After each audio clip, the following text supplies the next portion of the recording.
Hi, folks. Sorry I've been away so long. I'm going to post this as a response to your comments regarding funding adequacy and funding equity. And of course, where I started you off was with equity, or the issue of equity in education funding. And I just got to say, I enjoyed the heck out of your posts about it. I appreciate that people very much identify that equal money doesn't equal or doesn't bring about equal results in education. Of course, it depends on the quality of personnel, the vision a school or district might have, the work ethic it might have, and the techniques they're using. And as many of you also identified, it could be that personal motivation of families, students, things like that, or the socioeconomic situation that children are in that can make a big difference. And I don't think when we talk about funding equity, we're talking about an expectation of equal results. I, like a lot of you, defined equity as having something to do with fairness, that everybody kind of be given a level playing field from which to begin to pursue high quality education results. And so that might be a good way to look at it. Some notes I have to myself. Number one is this stuff is not easy. I think we're all very good at identifying funding problems, that there maybe is an equity funding problem. Well, I'll go further than maybe. In Colorado, there is an equity funding problem because so much of what a school district can ultimately provide to its students is dependent on property values and local wealth. So there is an equity funding problem in Colorado.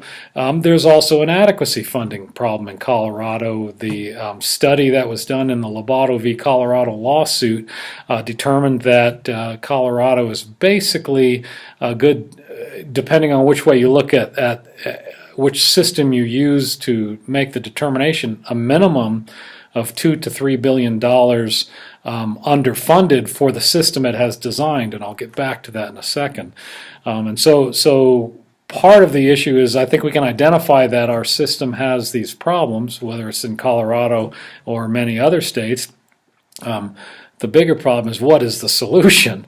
And a lot of what I've been doing in my career as a superintendent and as an advocate through the Lobato v. Colorado lawsuit, through the fiasco that was the attempt at Amendment 66 that lost miserably, though I voted yes on it. In fact, I think my bumper sticker's hanging up over there in my office, is that designing a solution is difficult, and there aren't a lot of great models to look at in the United States, and that Colorado has some very serious constitutional constraints regarding a possible funding solution.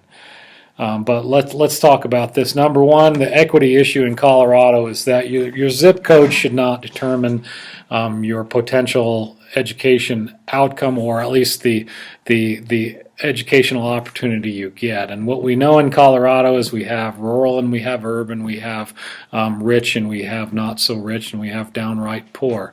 Center Consolidated School District, where I do my work, has a 90% poverty rate in our students as far as free and reduced lunch qualification. Half my kids are English language learners, usually a little bit more than that.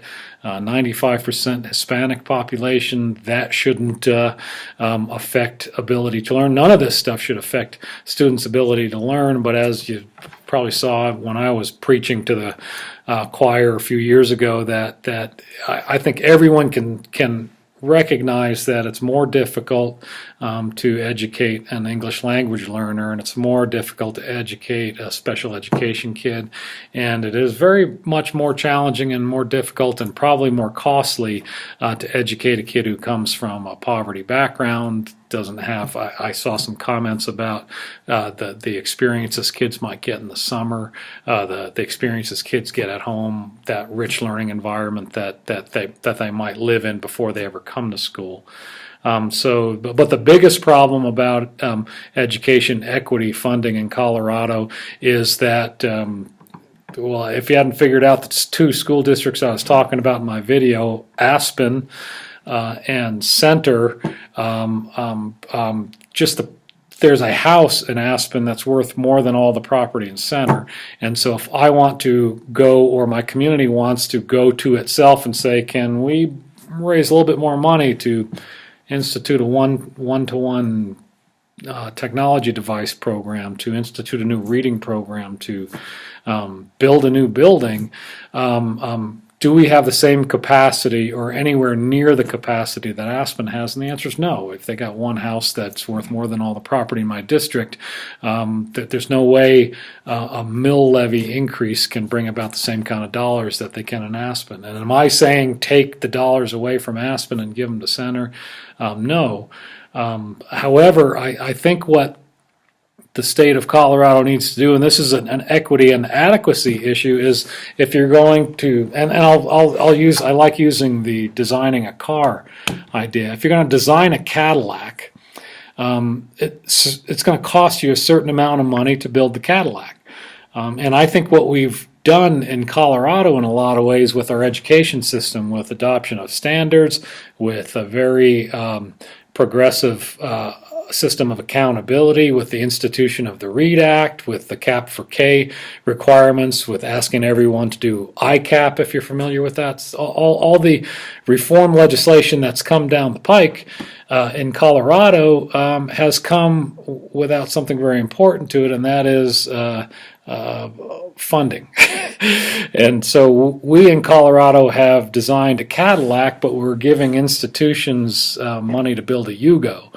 And one of the discussions I had during the battle for passing Amendment 66 was, if you don't want to pay this extra money to pay for the system that you've designed, which I believe Amendment 66 would have created more equity for small rural poor schools, for densely poverty-populated city schools and such. If you don't want to pay for that system you've designed, well, then you might want to design a system that you can afford. And so my opinion about Colorado is we seem to be willing to pay for a Yugo. And so one option, and it's certainly not a popular option, but one option is to, if you're paying for a Yugo, then expect a Yugo. And then scale back on some of those things you're expecting educators to do regarding college and career readiness, regarding implementation of technology in schools, regarding all the safety measures that we're required to do, anti-bullying training, and then, of course, all the courses we must offer.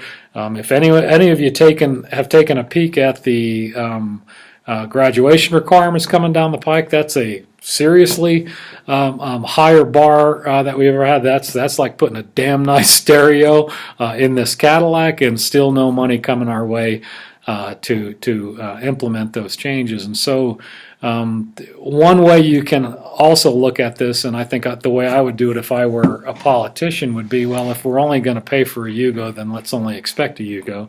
Otherwise, let's hike up our pants and strap on our work boots and pay for the Cadillac. So those are just some of my rambling thoughts. Thanks so much. I enjoy the heck out of reading your discussions. I've laughed out loud a few times, but I also I'm learning, I think, just as much as you guys. So keep up the great work.